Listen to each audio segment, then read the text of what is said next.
Over 1 million people around the world follow Wall Street veteran Mark Chaikin for his shockingly accurate stock market predictions, and he just gave them a dire warning.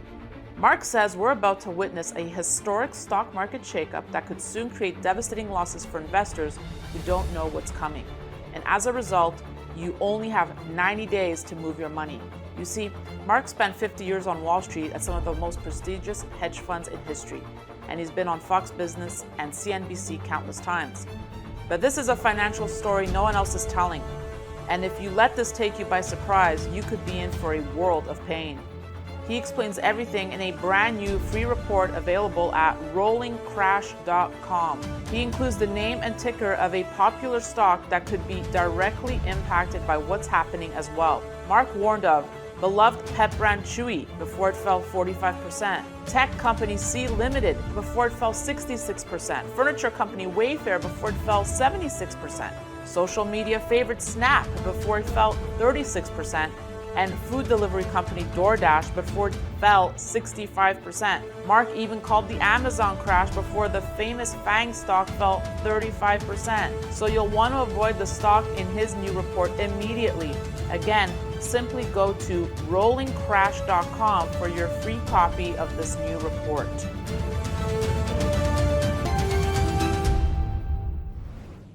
Hi, this is Daniela Cambone. Happy Wednesday. Welcome back to the Daniela Cambone Show. The drama continues here in crypto land. We know that the SEC tore off crypto's bandage this week with its back-to-back enforcement actions against two of the most prominent digital assets platforms, Binance and Coinbase, finally establishing its legal argument against the industry and setting up the future court fights that could decide everything here. With reaction today is Kevin O'Leary, star of ABC's Shark Tank. Kevin, always good to be with you. What's your latest on the crypto drama here? I'm actually happy this is happening. This is a good outcome in a stalemate that's lasted over 3 years and stalled out the entire crypto industry. You can look at any index you wish, but probably the one that most people look at is the price of Bitcoin. Stalled up between 25 and 30,000. It's never going to go up for one singular reason. There is absolutely zero institutional interest in this asset. And there never will be while there are crypto wars going on between the regulator and the centralized and decentralized support services. And so you look at what's going on with Binance, that's a whole different set of charges and allegations. And then, of course, Coinbase, which has been bashing its head against the SEC 3 different rounds. It's time to stop doing this. I think the industry needs resolution. And frankly, I'm happy it's happening. I have my own personal ideas on how to accelerate this, but this is a good outcome. It's time we did this. Well, Kevin, what about Coinbase's argument, though, that they were basically asking for the rules, like they were like, show me the rules, and they got legal threats instead? What do we make of their counter argument here? We've been listening to that now from Brian, the CEO, for years. And how far has he got? Nowhere. And the bottom line is this. The SEC is crystal clear on how they feel about crypto. They're allowing about 200 different tokens there on that platform, and they consider them securities. And the CEO of Coinbase does not. Now, you can be Don Quixote forever. You can fight the windmills forever. You can take the leadership charge and say, I'm going to change the mind of the SEC and its staff. Or you can wake up and smell the roses and deal in reality. If I were a shareholder of Coinbase, I'd fire him. I'd get new leadership. He's done as far as I'm concerned. This isn't working. They've wiped out a majority of the market cap of the company since it's gone public. I think the winds of change are going to blow through that boardroom. I think you have to wake up and realize Gensler is crystal clear on what he wants. He wants to have Bitcoin as a security. If it provides any kind of yield, that's a dividend. If it goes up and you sell it, you pay capital gains. If it goes down, you have capital losses. The same with all the other tokens. If you have a stable coin and you get some kind of interest, well, that's interest, and you're going to pay income tax on it. I think it's really clear what they want, and I think I'd rather have that resolved. New leadership should go in there. And look, it's a personal opinion. Don't shoot the messenger. This is how I feel about it. And if I were on the board, I'd definitely let my voice be heard. Go in there, work out a deal, and obviously they think it's a security. What's so wrong with that? You could get $1 trillion worth of institutional interest if you could finally get a resolution on this. Meanwhile, back at the farm, crypto's going nowhere, and the value of the Coinbase equity continues to decline. It's so obvious. And by the way, it's also getting really boring. I've seen this story so many times over so many years. Enough. Let's resolve this and let's move on as an industry. Let's turn the page. Out with the old, in with the new. Now, if that means we have to change management in places like Binance and Coinbase, who cares? You've got the whole industry here to move forward on. There's lots of potential, a lot of technology, a lot of interesting ideas being put forward, but it's going to go nowhere while everybody's at war with the regulator. I think it's come to a head now. Time to resolve. It has come to a head. And the SEC, like you said, is being crystal clear now. They're not saying there's a new sheriff in town. They've always been the sheriff, but they've basically pronounced the sheriff is in town. How does this change the landscape here? And a lot of people, Kevin, raising eyebrows about the timing of this all. Do you think there's anything fishy with the FedNow program coming out, CBDCs rolling out? Are they trying to rule out all competition, cancel all competition? No, I don't think so. Not at all. If you look at the ACH or the wire transfer or the Fed wire or the SWIFT, these were all developed privately and then regulated by the government. These are payment systems that were digital of their time 30, 40, 50 years ago. The same thing can happen now. We could regulate stable coins and let the private sector develop them. I don't actually think the federal government's a good place to do technology. I think it's a great place to regulate, and I think they know that. So if we can get some policy on the Stablecoin Act and just deal with stable coins, let the free market determine which is the one you want to use. I would personally want to use a stable coin for transactions, faster, more transparent, more productive, less cost. I get it, but we can't do that until we resolve two things. Determine what that stablecoin is, what the rules are, and if the issuer has to be FDIC insured, great. I'm sure Circle, I'm an investor in, for full disclosure, would become an FDIC insured bank to be able to issue. But also, the centralized platforms that hold it, in the case of Coinbase being so-called leader, they cannot continue to litigate with the SEC. What institution wants to have an account with leadership that's suing their regulator? I mean, how dumb is that? I mean, how long does this have to go on for? How many times do you have to see the movie before you get sick of it? I'm bored to death with this. Okay, what do you make of this interaction here?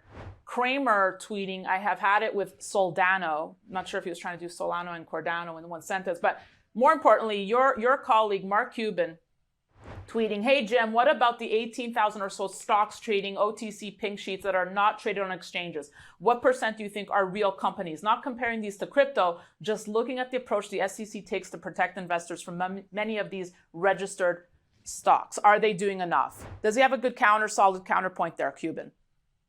I think these debates go on every day. It's fine to talk about smaller liquid companies, whether they have merit or they don't, but as long as you disclose it, you let those investors buy them as securities, and the SEC's allowed that, and they have for decades.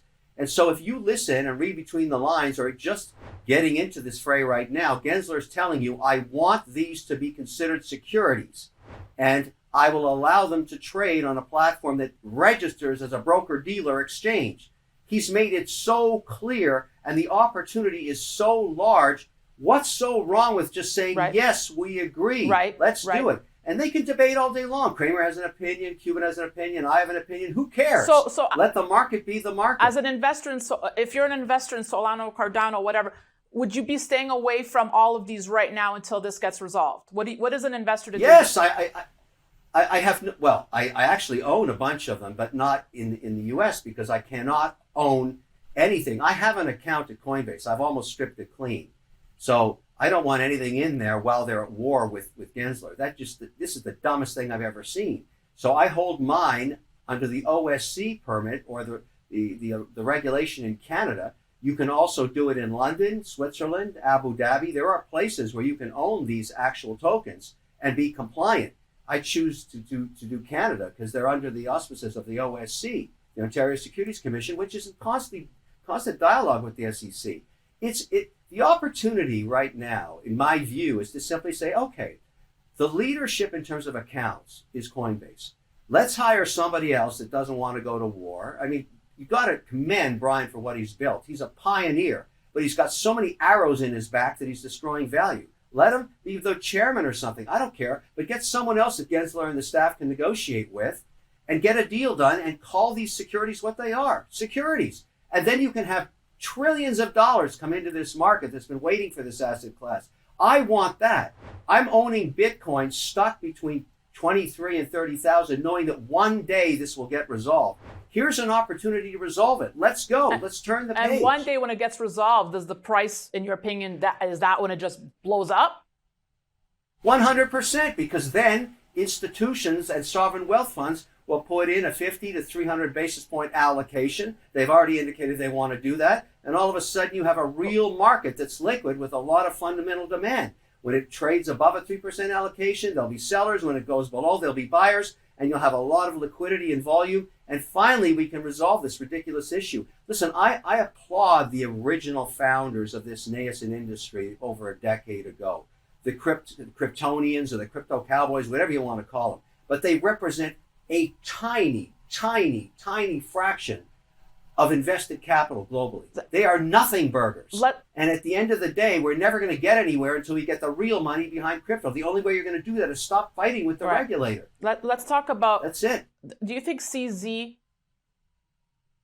understands the magnitude of it all? Like, or is he just thinking, whatever, I'll just leave the US, not be regulated here? I read the charges.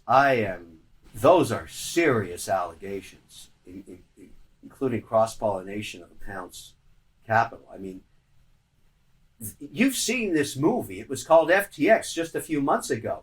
That BNB token is $50 billion market cap, and 10 accounts are 50% of the assets. If any one of those guys want to sell, it's FTX Part 2.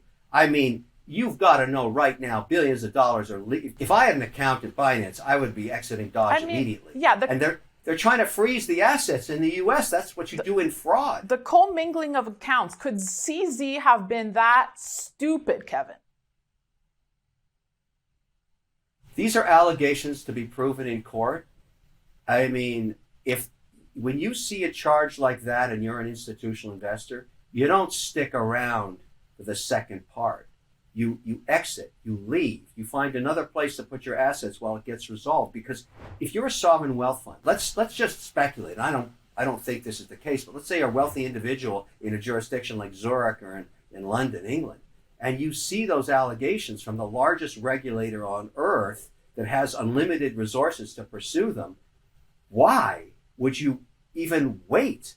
You take your capital out. And, you know, these tokens that were the downfall of FTX, the FTT token, what's the difference between FTT and BNB today? Does CZ really have $54 billion of cash? I don't know.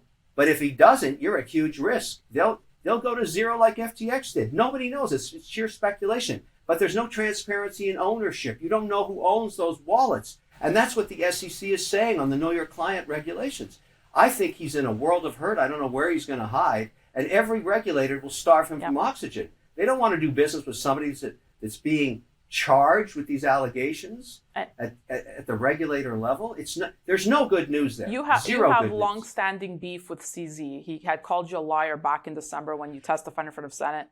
But, you know, despite all that, I mean, have you kind of looked past that? Have you moved on from that?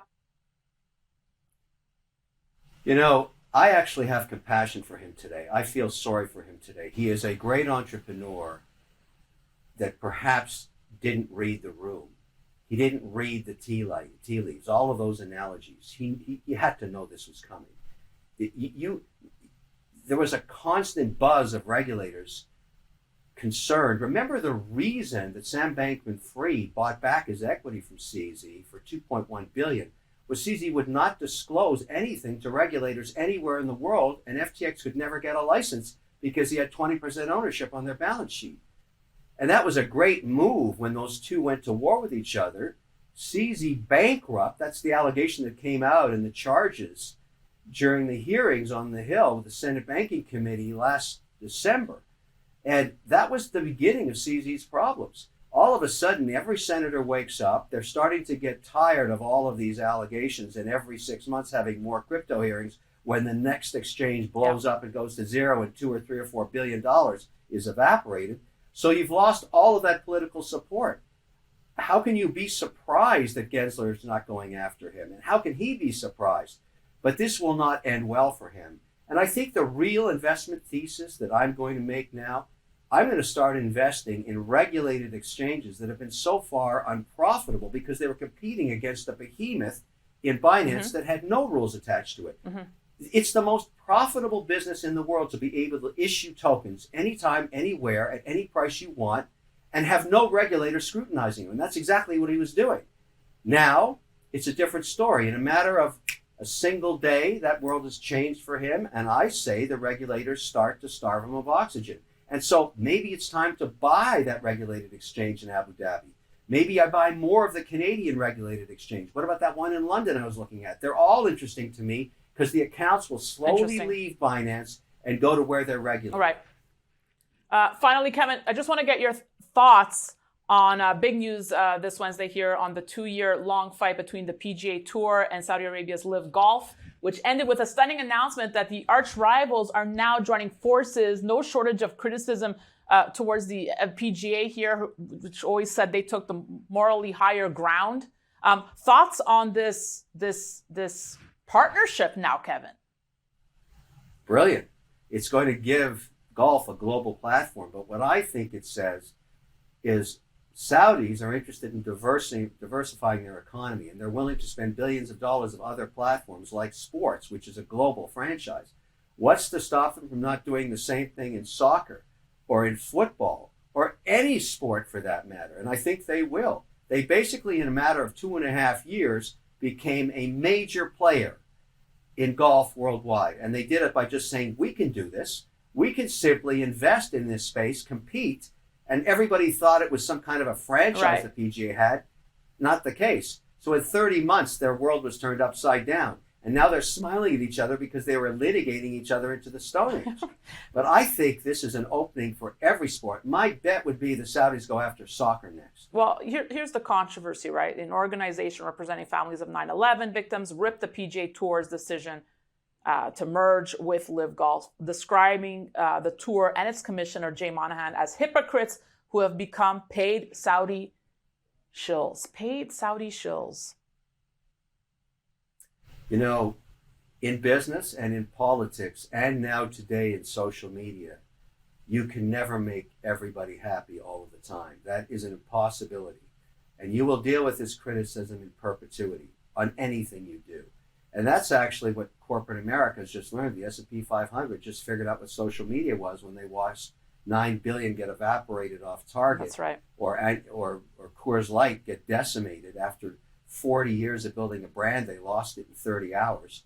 It's a new world out there. And if you don't understand how it works, you've got to be able to deal with the volatility of opinion that is now made possible by a global and very fast-moving social media platform. You reach more people on social media than on television today. Absolutely. Everybody knows that. Absolutely. So there you have it. We definitely know that. Kevin O'Leary, thank you for joining us this Wednesday. Thank you. Always a pleasure. And thank you for watching. More great content coming your way. Be sure to stay tuned to the Daniela Cambone Show and sign up at danielacambone.com. That's it for me. Thanks for watching.